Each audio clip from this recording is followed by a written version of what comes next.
Hello, everyone. This is Rosalind Henderson, your presenter today for Train Your Mind to be Stronger Than Your Emotions. Train your mind to be stronger than your emotions. 2020, it's here. People get excited because it's a clean slate. They're making their New Year's resolutions. They take a few steps to carry it out. Then in about 2 weeks, they toss goals to the side. In one study, it stated that only 8% of people actually reach their goals at the end of the year. Why? Why is that? Because people get overwhelmed easily. A new level means that we are trying on different behaviors and we're in uncharted territory and we get paralyzed by fear. Self-doubt creeps into our self-talk and we abort our dreams. Wow. This intense negative self-talk has us in a real bind, but we lose so much. We lose so much when we let our emotions rule our decisions. That promotion you said that you wanted, you lost it. Access to wealth, your emotionalism lost it. A date with a stellar person, an opportunity lost because of emotions. Well, here's the good news. We can turn that around. We are 100% responsible for our reactions to life.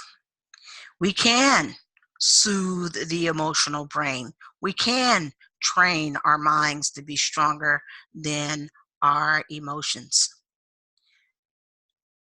So, the objective of today's presentation is to do just that, is to show you a number of ways in which to soothe, again, that emotional brain, to train it, to have access to more mental energy, to purify our energy, which makes it usable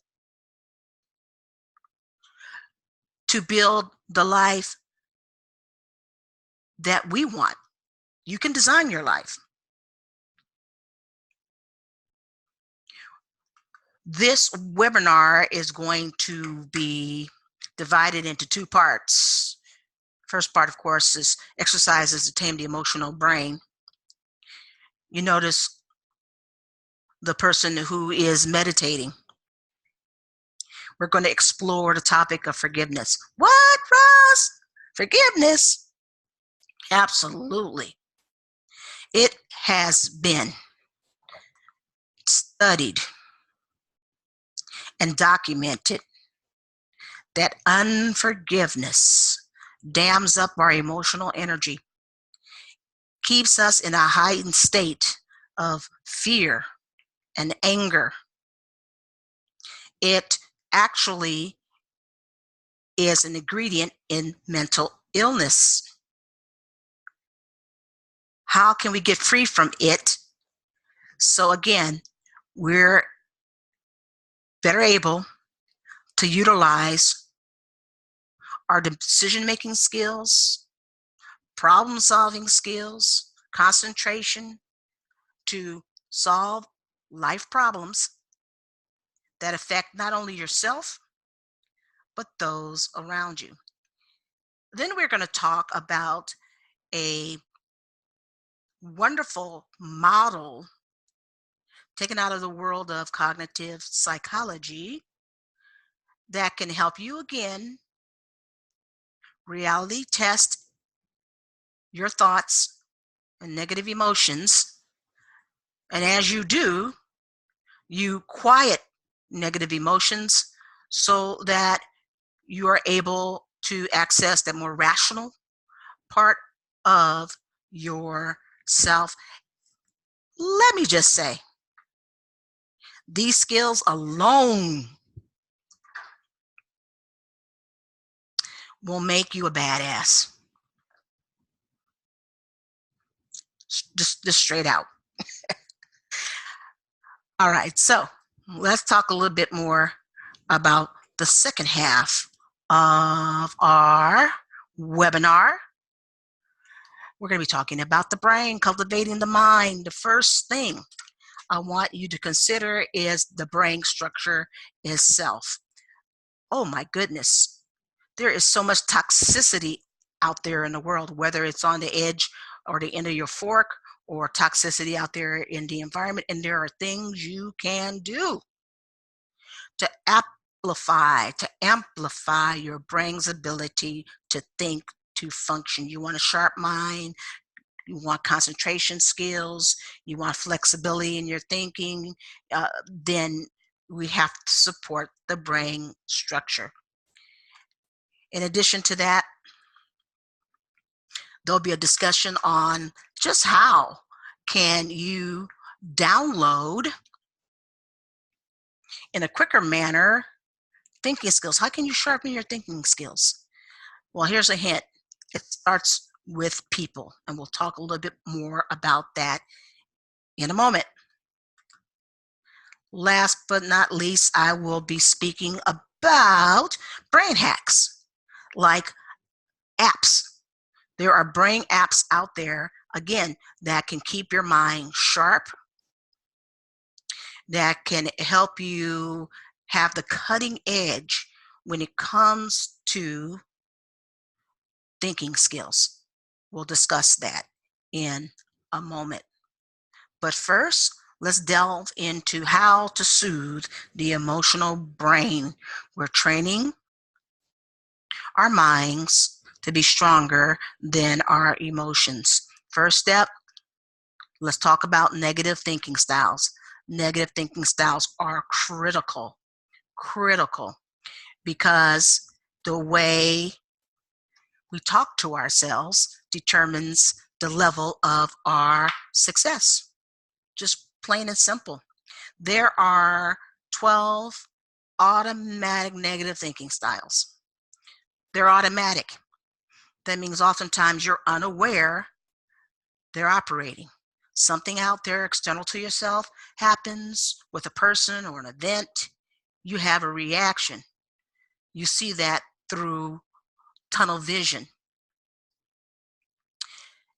We're talking about negative thinking styles, which means that thinking in this way just really begins to shrink our opportunities, that it really begins to interfere with relationships, our goals, our parenting. So the first step in mastering our thinking is to identify our proclivities towards what kind of style we have. Let me give you an example. There are many. I'm only going to name a couple of them, the more popular ones. Let's say, for instance, that you tend to emotionally reason. You woke up one morning and you stretch, you said to yourself, oh, I feel fat today. I feel fat today. You go to the scale, you get on it. Oh, you weigh 125 pounds. That is your goal weight. You're perfect. But you allow your emotions to rule. I feel fat, so therefore I am. My emotions outweigh the facts. Maybe you're someone who's a mind reader.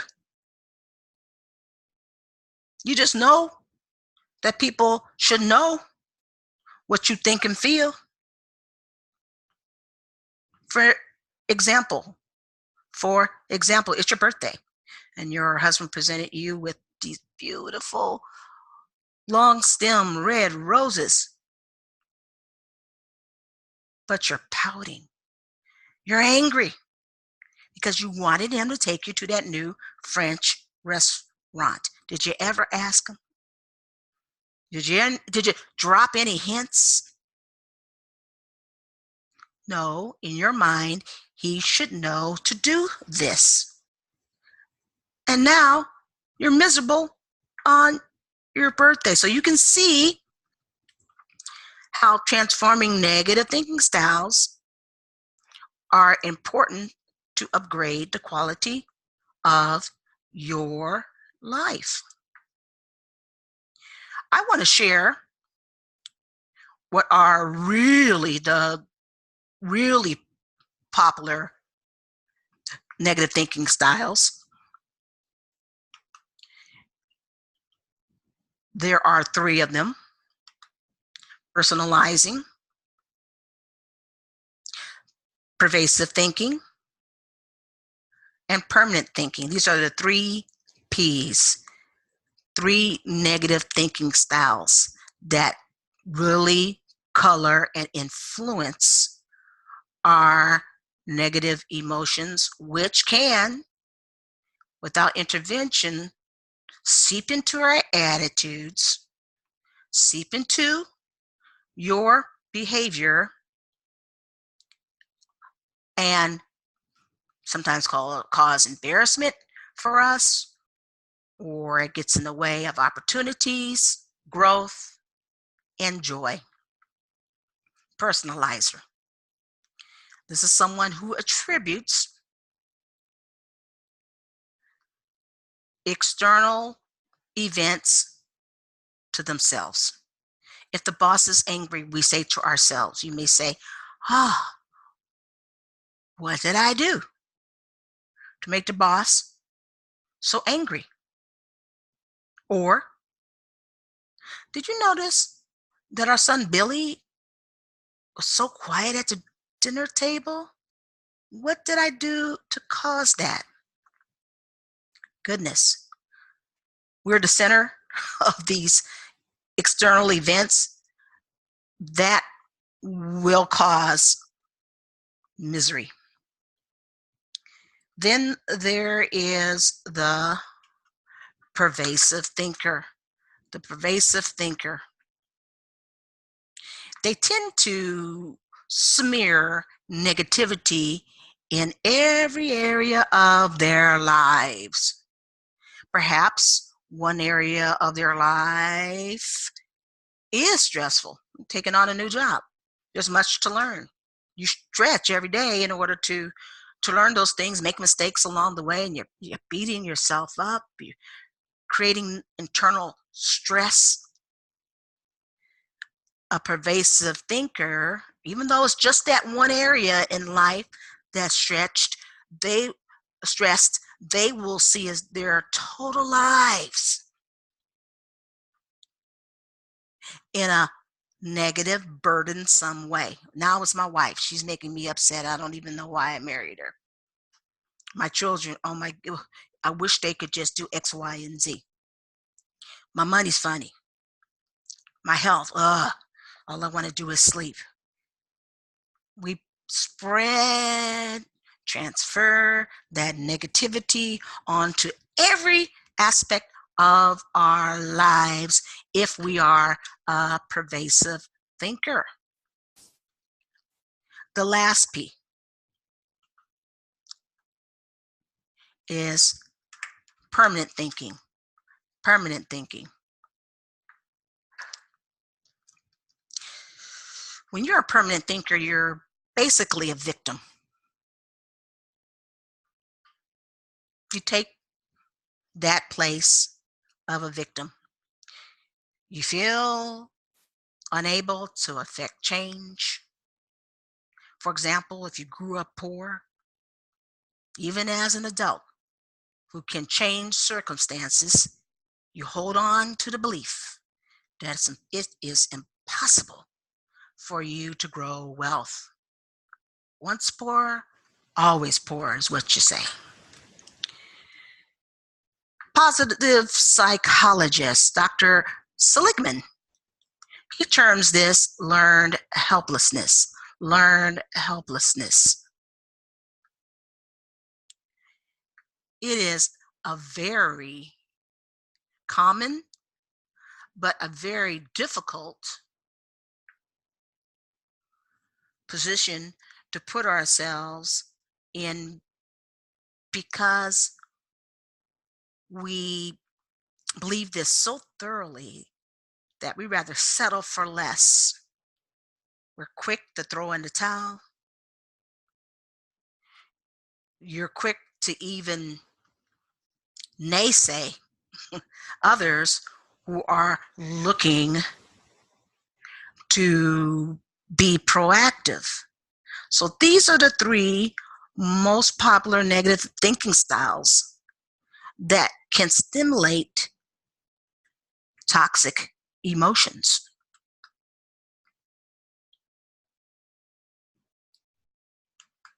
The thought cycle. This actually comes out of a book that I've written, Negative No More.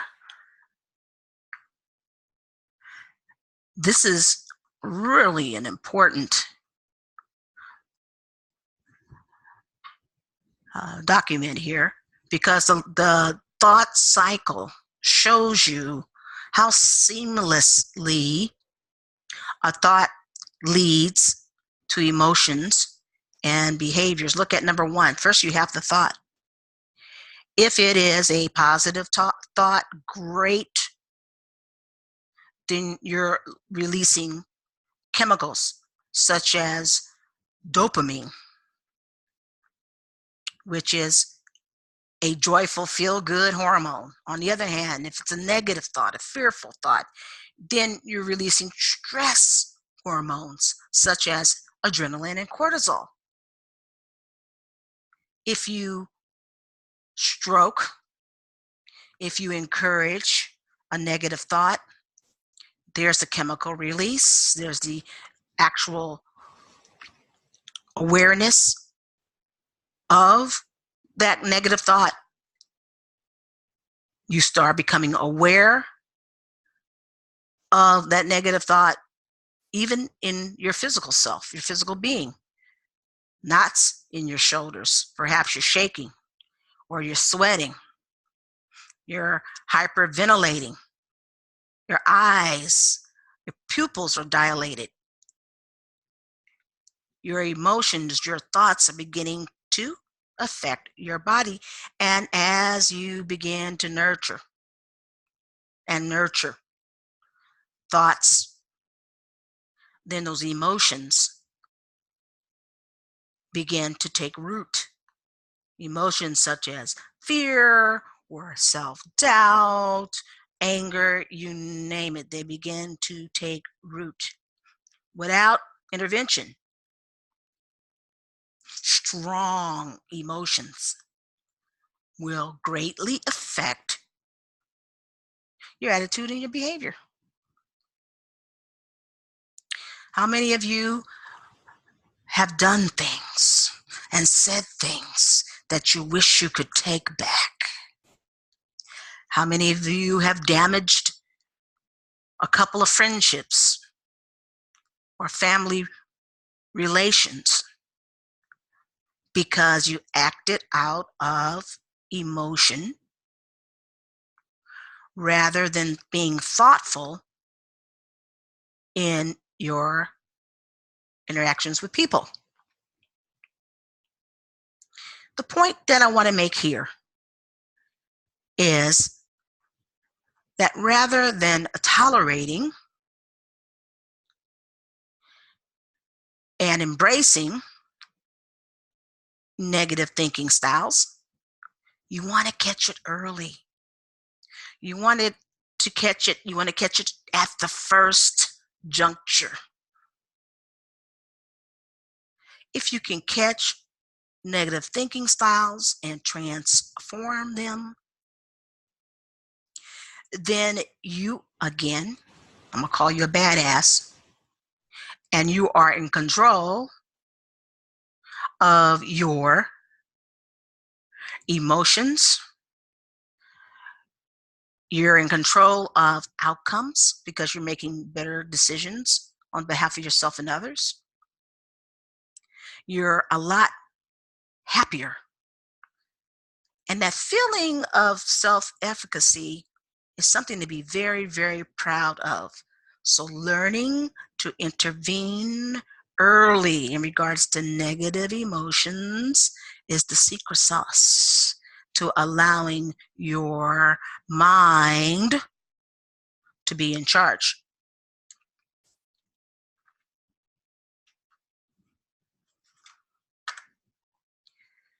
Here is a very simple model that I want to share with you. This model is very important. It's taken out of the world of cognitive psychology, which asserts that if you can change your thoughts, you can upgrade your behavior. This is important. Before I get started, I want to mention that emotions really are important in life. It adds color, it gives us feedback, it gives us vital information that we need to know about situations, ourselves, and yeah, emotions should be considered in making decisions. However, they're secondary.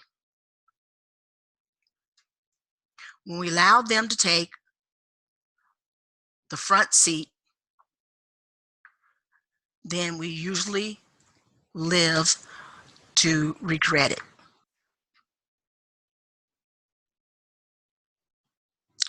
This model is really important because it brings awareness. It brings awareness to your negative thinking styles.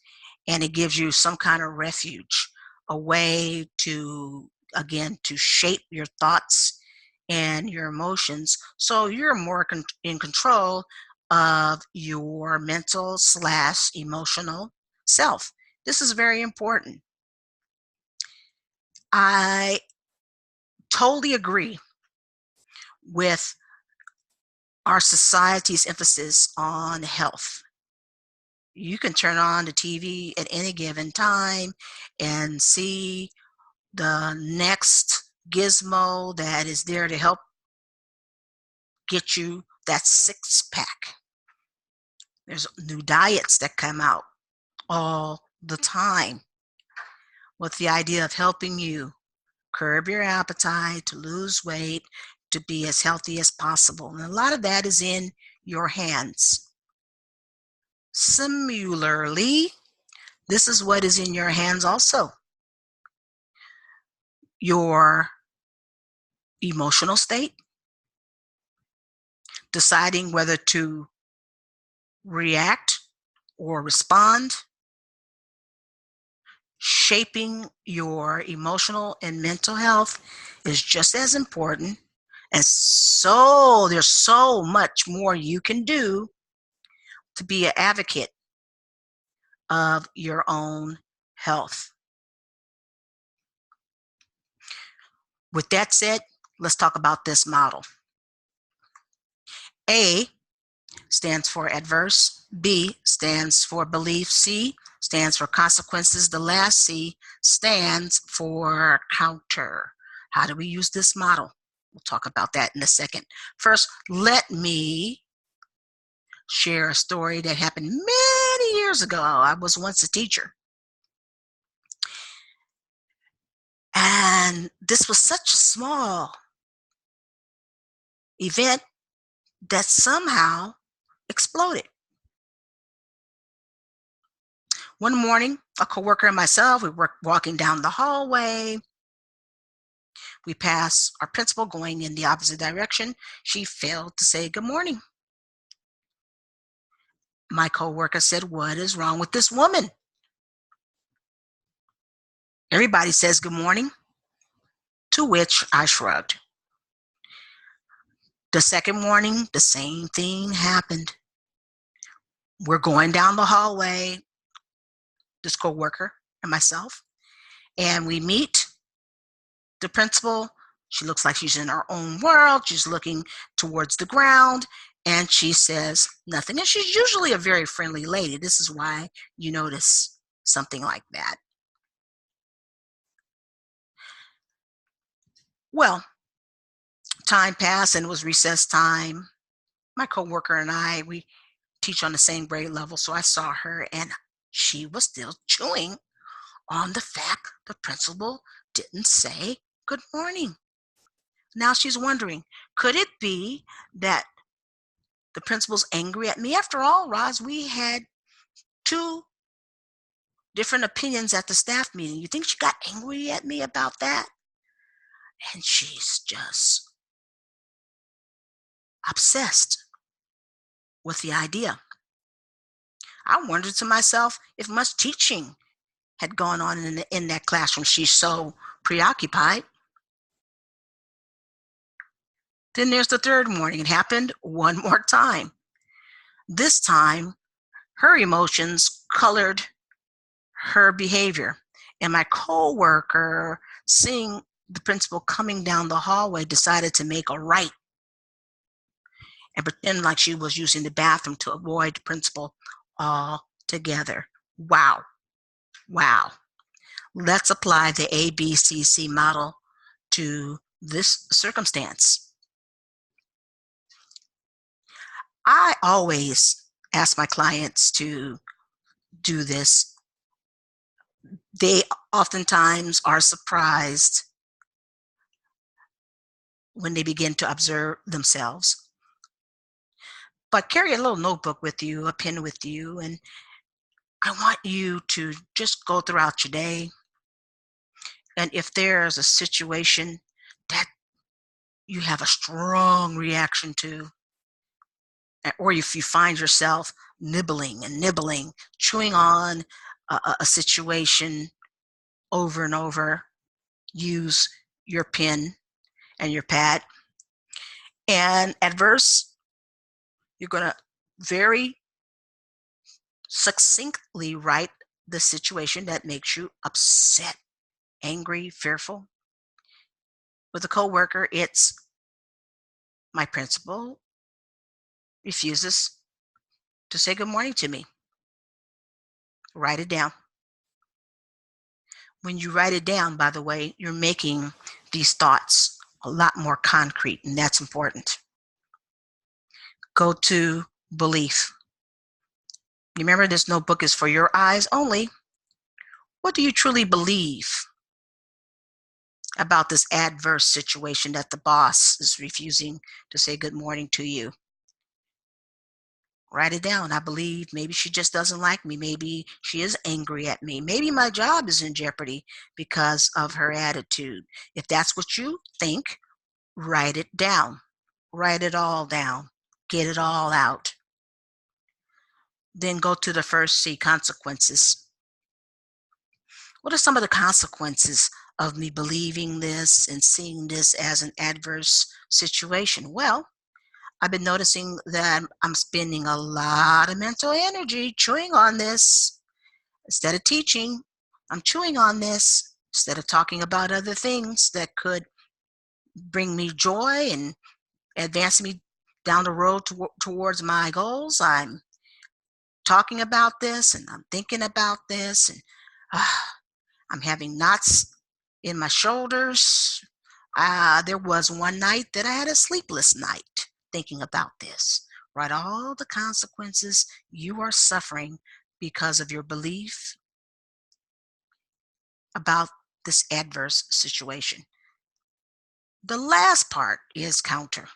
I love this part because now it allows you to bring the light into your thinking. Counter with reality. How do you know? What is the evidence that you have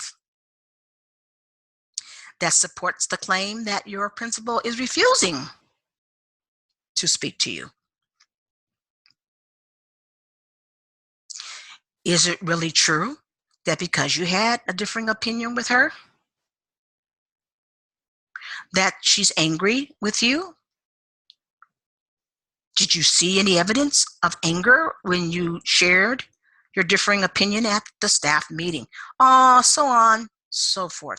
Here's the point. As you begin to work with your negative thinking, as you begin to work with your beliefs and your emotions, bringing them to the light, you will find those emotions begin to dissolve. If you were intensely angry or fearful, if it was a 9, just very strong, you will begin to see it slowly dissipate.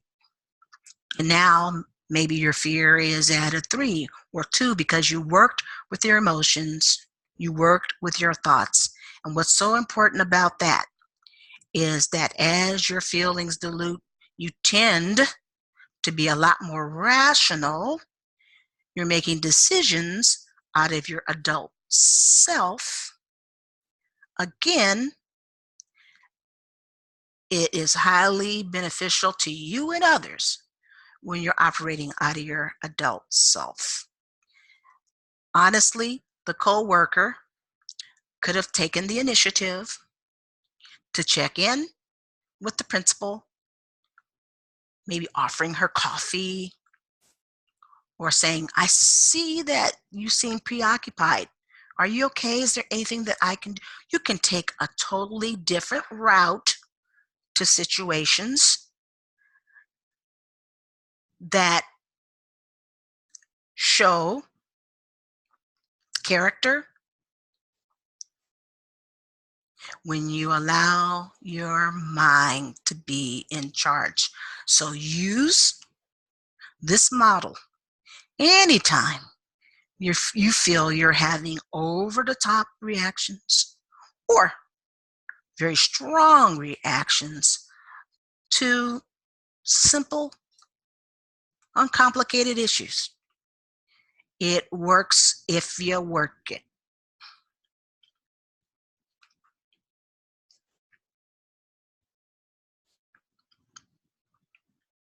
During this part, I want you to take about 5 minutes. You could even stop this webinar.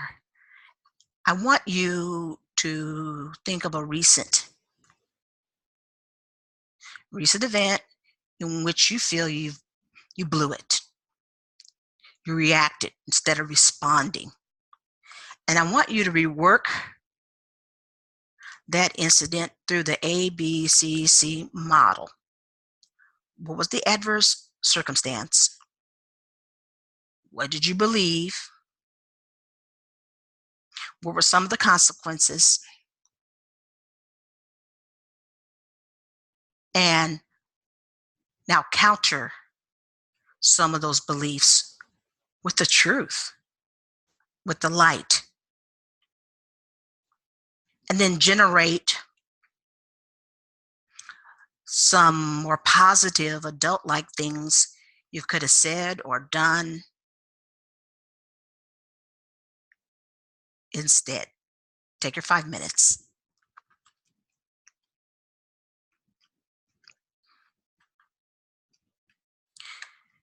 Let's talk about forgiveness. Rosalind, this is a topic that we should just keep in the church. Honestly,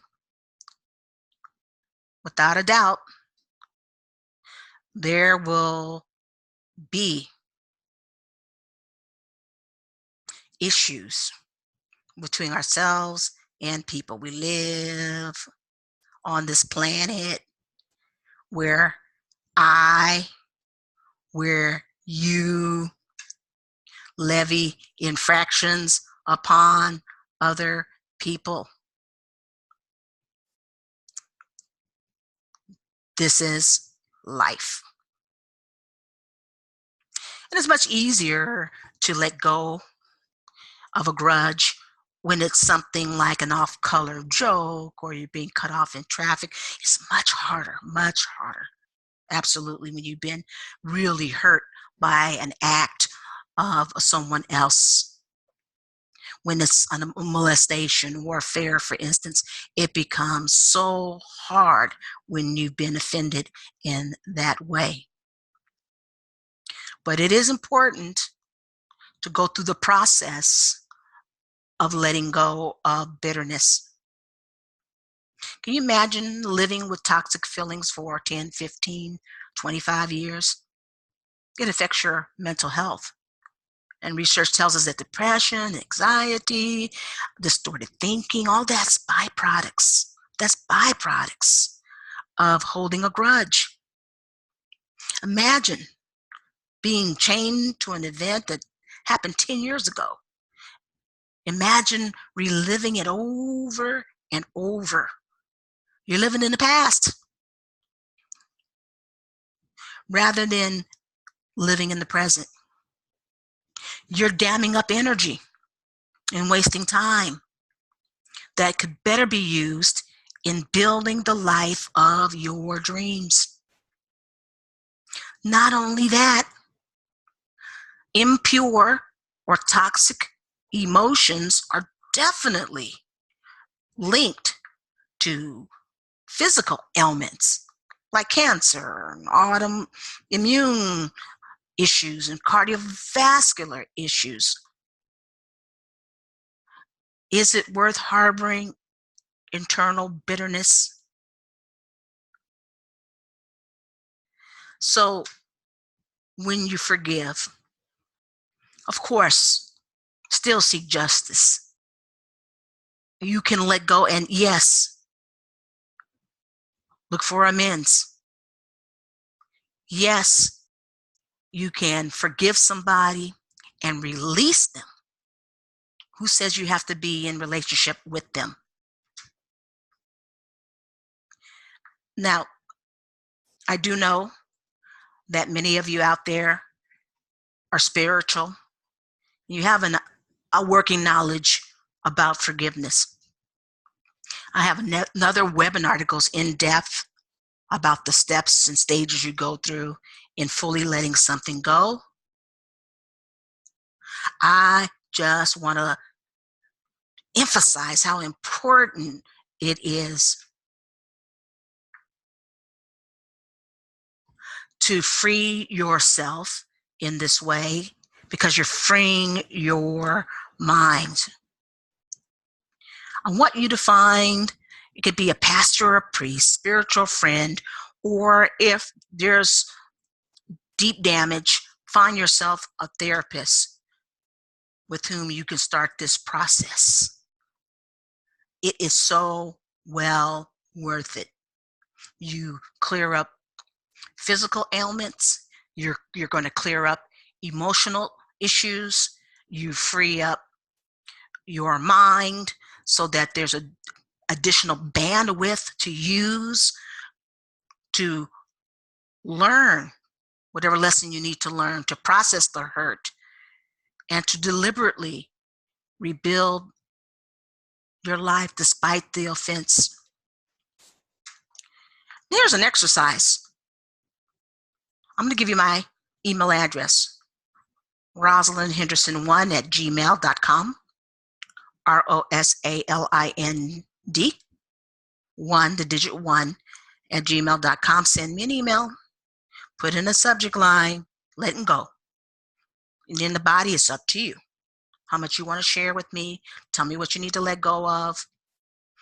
I'm safe. It stays with me. But also, I want you to take responsibility. In that email, I want you to tell me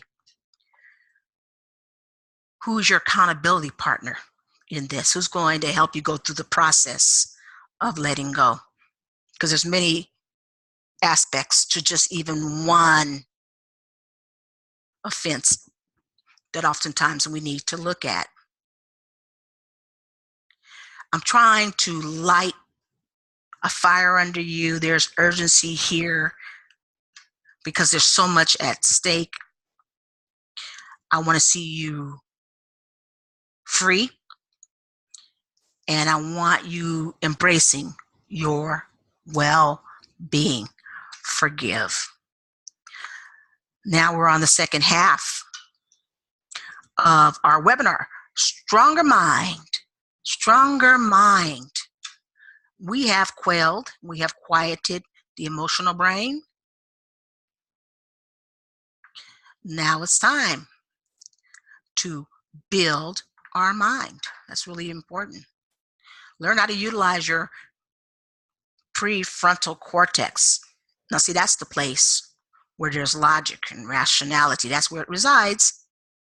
You're going to learn how to make more quality decisions for your business, parenting, relationships, your health, your hobbies, every area of your life. You have already learned about how to purify energy and how to release more bandwidth so that you can use it to advance you towards whatever level of success you decide to pursue. It is so worth doing. Let's start.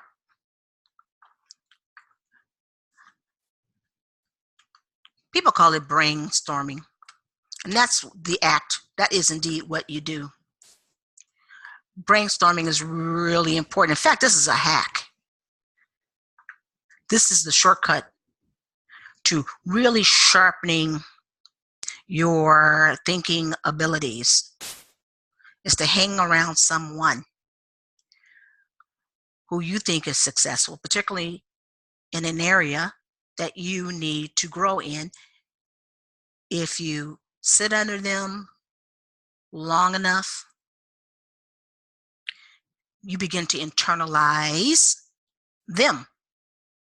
Birds of a feather flock together. So, are we asking them to make decisions for you? No, we're asking for them to just aid you in making good decisions. So find your coworker, your friend, a mentor, someone who you think is a good coach, and ask them. Just simply say, I'm looking to develop my thinking skills, want to be sharper as far as this goes. Would you make yourself available from time to time? We can schedule times. I promise to keep it short, where especially when it comes to big decisions, I just want to be able to have a thinking buddy. Most people would be so happy to oblige. What will someone who's a good thinker introduce you to? They're going to help you look at the facts, stay true to the vision you have for your life, help you identify issues you want to address. They're going to ask you the hard questions. They're going to help you see and recognize the pros and cons of a possible decision. How will your decision even affect others? You need to know that. What risks are you able to take to make this goal happen? How do you even prepare for the risks that's involved? They'll help you answer all kinds of questions. What about this? Is it the right time to pursue a particular goal?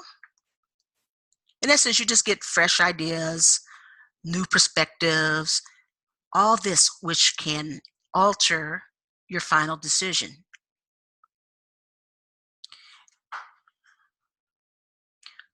So,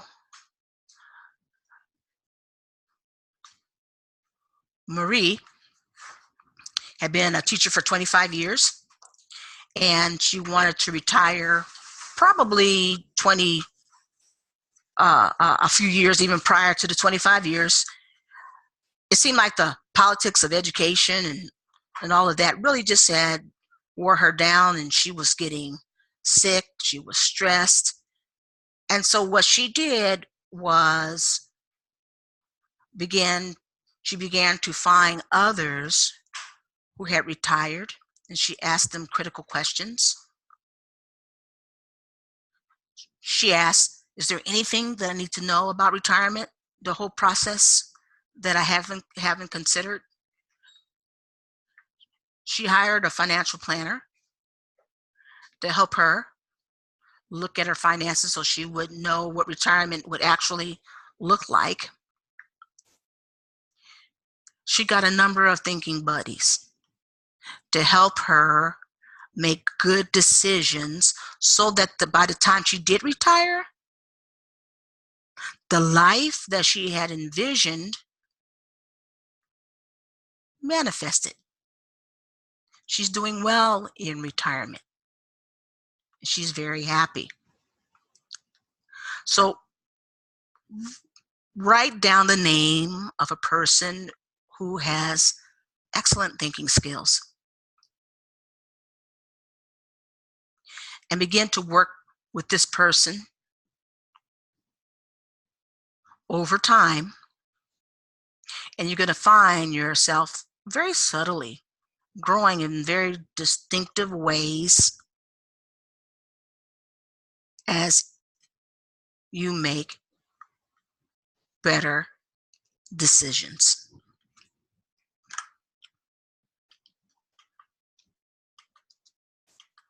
Let's talk about brain health and brain apps. We're going to talk about this briefly because honestly, the structure, the brain, it's your personal computer. There has to be upkeep. We have to look for ways to keep it healthy so that we have excellent mental faculties so we can make decisions. Honestly, there is so much toxicity again out in our environment, in our foods.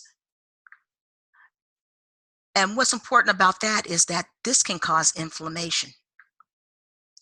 Inflammation, the swelling of organs and tissues within our bodies, particularly the brain, is very dangerous, especially when it occurs over decades and decades. Eventually, it is going to erupt into a disease, such as Alzheimer's or Parkinson's, anxiety. How can we aim for a lifestyle that supports our brain? Well, again, this is a webinar unto itself, but I have a few ideas about how you can protect your brain. Simple things. Did you know that breathing in gas fumes is carcinogenic? It can affect your brain, damaging nerve cells.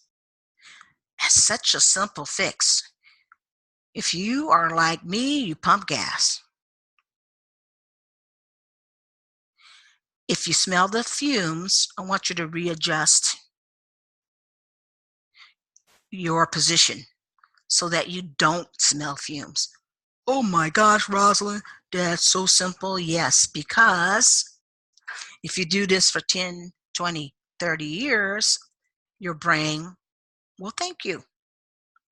Here's another simple hack. Drink water. A half an ounce of water per body weight. Really important because it's going to help you detox your system. It's going to help you flush out the toxicity that's in your brain cells, in your body. It helps you stay mentally clear, sharp, and it helps you be less fatigued. There's a third way you can reduce inflammation of the brain. Avoid foods which cause that. We are sensitive to some foods, also called an allergen, which can, if we continue to abuse that food, cause inflammation. It's the sugar, it's the gluten, it might be casein that you find in cheeses, whatever. These foods cause bodily stress, and it stresses the brain.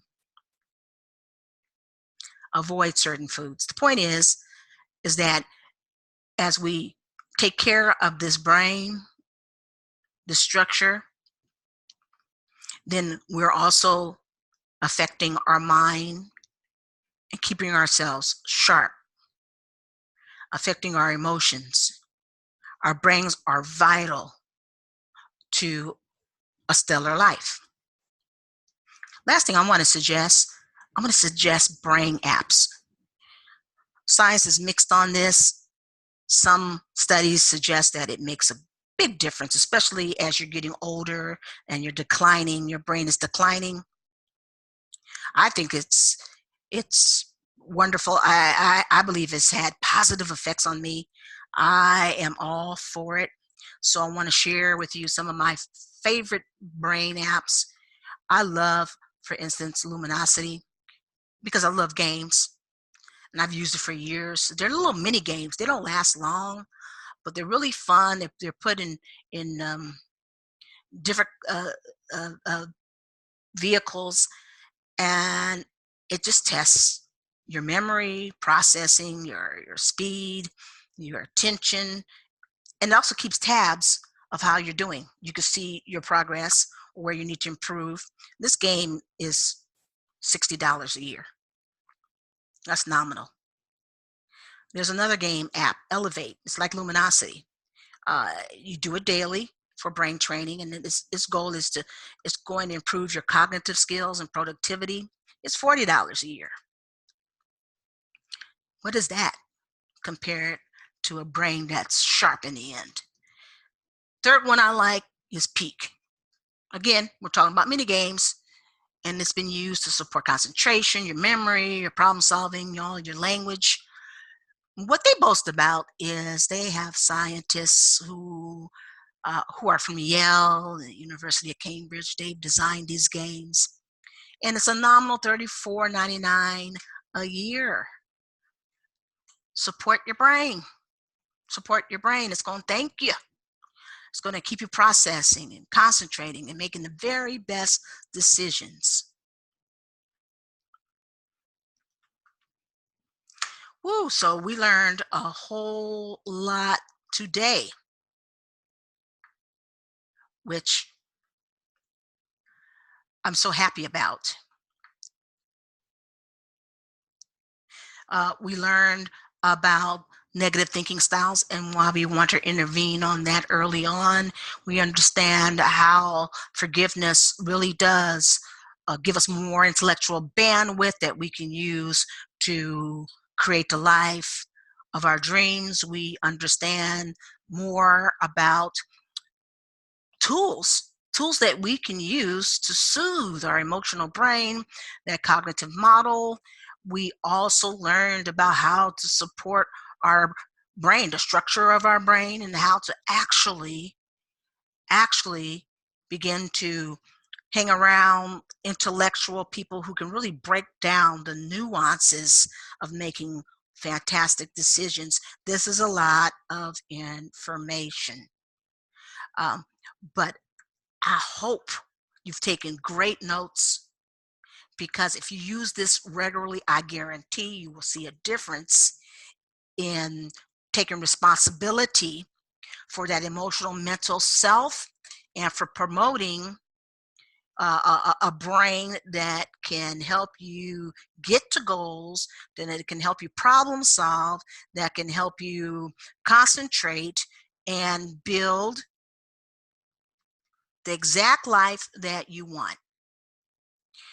I also want you to know that I have a gift for you. And this gift is a free coaching call. There's so much information that you were given. Now I can help you master it and bring it into your life so that you see transformation. In 2020, I want you to start it's a new decade coming up. What will be different? This 30-minute coaching call with you is just $125. It's going to help you. Do you want to keep transferring goals from one year to another? Do you want to keep making emotional decisions that keep you throwing in the towel when you hit a roadblock block? Maybe you want to get over fears, the fears of doing new things that now has kept you in a soul-sucking job for many years. You're tired of your anger dictating your interaction with your wife. Come on. You want to bring joy to that relationship. If you find yourself having frequent over-the-top reactions or intense negative reactions, then I'm going to suggest this 30-minute coaching call. It's going to benefit you. If your emotional decisions, if it had not gotten in the way, what could you have achieved by now?